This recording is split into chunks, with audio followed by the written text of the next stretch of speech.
So I'm pull some stuff out of thin air here. I guess, and I think things went well. It went okay. She still talked to me after. It went okay. It didn't go that bad. Hey guys, welcome back to my channel. Today we have a special guest. We have my husband Will here, and we're going to be telling you the story of how we met and probably a little bit of the beginning of our dating. So let's get to it. We met on, drum roll, Tinder, shocker. Yeah. Well, you gotta think about it. This was back in Tinder's early days. This was 2014, technically. True. So. Oh, yeah. Yeah. And I remember I messaged her when I was playing Call of Duty. And this is December 2014. Yeah. So we always have a joke because we always say, we don't know why you messaged me back, because like I would repeat questions and that make no sense when I would say anything because I was playing a game. So I was trying to reply quick, like in the middle of my respawns and stuff. So yeah, you know, but she liked something. I don't know. True. Well, I remember swiping right on you because I thought you were cute and you had like a really witty bio or whatever, but I don't remember exactly what it said. But the first thing you ever said to me. Oh, I dissed your Jeep. Yeah. I was like, you drive a Jeep? And she's like. Yeah, you said something about my Jeep and then how you're a truck guy. So he asked me the same question like a couple times in a row. And all I did was copy and paste my answer, and he didn't even realize. Didn't even realize. So then she goes to Portland for a week to visit her brother, and she says she'd text me when she gets back. And I'm like, well, I've heard that before. And then she did text me, and I was like, oh, this is the Jeep girl. I remembered her. There was him and this other guy, which we'll get to later.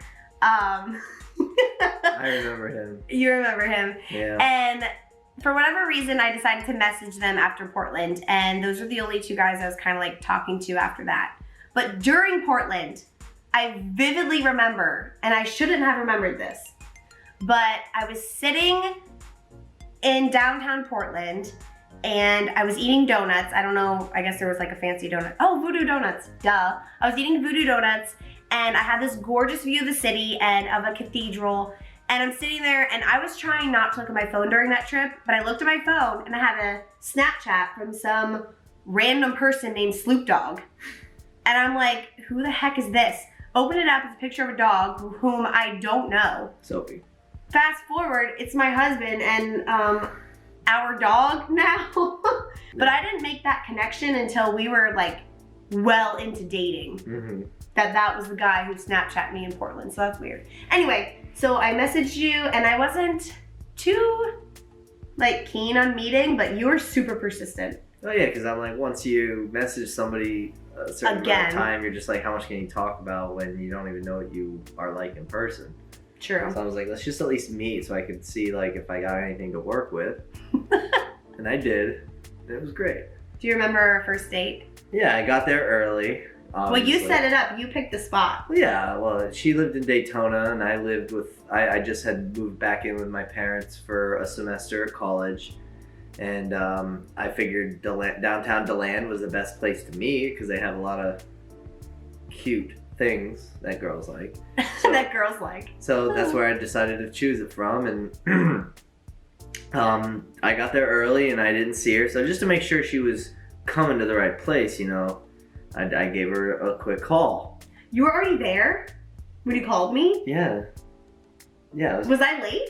No, I was just early. Oh, wow. Because I remember you called me when I was pulling out of my driveway. No, I was just sitting in front of Firehouse Subs, just like. I was impressed. No boys ever call. Like, they try and get out of calling. But before I even meet the guy, he calls me just to make sure I knew where to park and where to go and I was going to be safe. I'm like, who is this guy? Making sure she's fine. Yeah, it was cute. I loved it. She gets there, and I remember her getting out of her Jeep, and I was just like, whoa. Oh yeah, what was I wearing? Do you remember?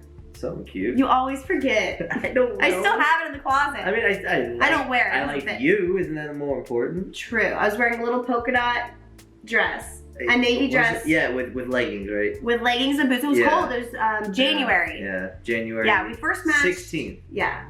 Oh.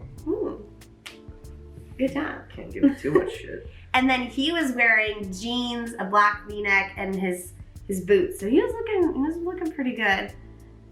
For sure. And then we walked down to this little coffee shop called Boston Coffee.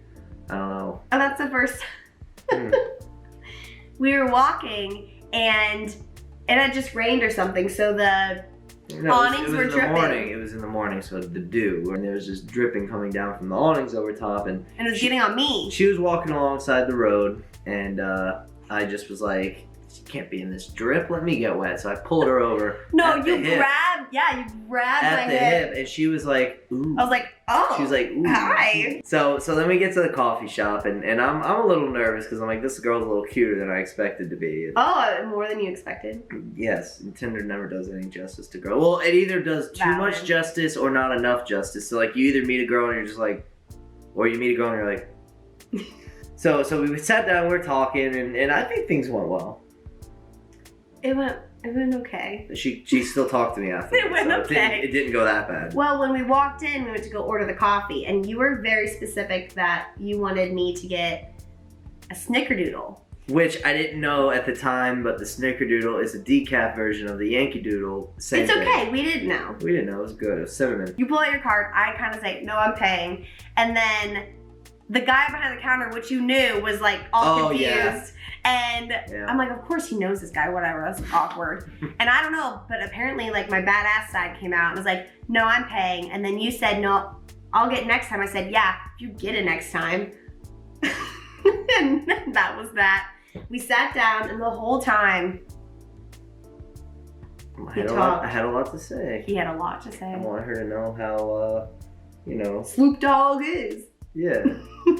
But he would go on and on about a story. It wasn't a bad story, but he would go on for a while and then go, "Okay, your turn." And just stare at me. And I'm like, because so I'm gonna pull some stuff out of thin air here. I get self-conscious that I would talk too much. So I'd be like, "All right, you go." Well, because you did. She's like, "I'm sorry, I'm in the listening mode right now." And I was like, oh, I guess. So I kept going. And then randomly, he goes, "Oh, by the way, I broke my collarbone. Can you touch it?" And I'm like, "No." I know. Yeah, I was like, "Am I touching this collarbone right now?" I was like, I got into a really bad dirt bike accident, and I dislocated my collarbone, and there's a hump in my shoulder now. And I just, it was fresh-ish. Why am I touching this I wanted guy's you to know I did manly things. What's more manly than racing a dirt bike? Okay, valid. I mean, maybe chopping down a tree, but... Yeah, but then we just chatted, and then you walked me back to my car, and you took the scenic route. Well, no, okay. We took the scenic route, and then she's like, "I really have to go because I have an oil change." And I was just like, "Okay, that's fine. I don't want you to be late for your appointment." But it wasn't an oil change. It was a date with this other guy that she also texted after Portland from Tinder. Yeah. And he was a really cool guy. I'm not gonna lie. But that, I don't know, you were just better, of course. But and he was a cool guy, and I feel bad because I rushed out on you, and then the whole time I was with this other guy, I'm like, well, I just had this great date with this Will guy. No. But I was really busy, and I was going to college, I was working a full-time job, I didn't have time to set up multiple dates. I get it. That's why. Yeah. Back to back. But that night you called me, and then you called me every night after. Yeah, now I see her every night. So, to the men out there, don't feel so... Yeah, just call. Just be like, "I want to talk." And girls, trust me, sometimes you don't even have to talk, just call. True. Then they'll talk Let for them you. talk, yeah. DeLand was an easy halfway mark between Daytona and where I lived with my parents. So that was just kind of where we went for our second date. And we went to this restaurant, and it's not even there anymore. Yeah, it's gone. It's all Will's fault why it's not there. No, it's not.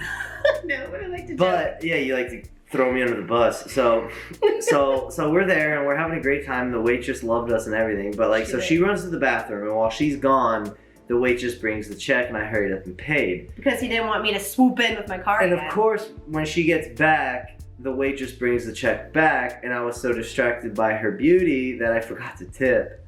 And I didn't realize that until oddly on my way to class the next day, and I was like, oh my god, I never tipped. And I told her because she was a waitress at the time. Yeah, you called me and I'm like, you gotta go back. I was like, I don't want you to think bad of me, but I forgot to tip. You were actually really cool for admitting that because you should have just not told me. Well, she was like, you need to go back. I'm like, what am I gonna? I don't even know who the woman was. True. Like, I don't even remember her face. So I was just like, what am I gonna do? Walk in and be like, I forgot to tip last night? Like, they would look at me like. No, they would have figured out who it was. But anyway. But then after dinner, you wanted to take me to this ice cream place, but it was Martin Luther King Day because we went on a Monday night. I don't know, that was really random. Yeah, it was. Yeah, and so the ice cream place was closed, so we're in the car for no reason. Yeah. But then we talked for like 3 hours. And then after that, it was pretty much a sealed deal. So we matched on Tinder at the end of December, met mid-January, and then in February, I met your mom. I don't think I met your dad. I met your mom. You met both of my parents. Mm-hmm. And then, like, by the end of February, we were saying I love yous all over. And then I had my embarrassing moment. Do you remember? No. We were just hanging out, joking. I don't know. I think you made a joke or something. Oh. And I was laughing. I'm like, ha, ha, ha. And I was like, can you just marry me already? And then I just immediately went silent. And I just was like. And he never responded to that. I just kind of like. About it and I was like. I just started talking about something else, trying to cover it up. And then apparently that put the little seed in your brain. Yeah, and then by April, June of that year, I just was like... It was a done deal. Yeah, it was kind of just like, so when we get married, and then we waited till Hurricane Matthew and all... No, that's the next video. Oh. That's the next video. Alright, I guess we gotta keep that secret. So that kind of wraps up our meeting and our early dating. In the next video, you will see a little bit more of our dating and then our engagement story, which is kind of a funny one. It involves mints. It does. It really does. So tune in for that next week, guys. Thank you so much for watching. And don't forget to hit that like and subscribe button. Bye. You wanted to do the little thingy. Bye, guys. Oh, I didn't even do it right.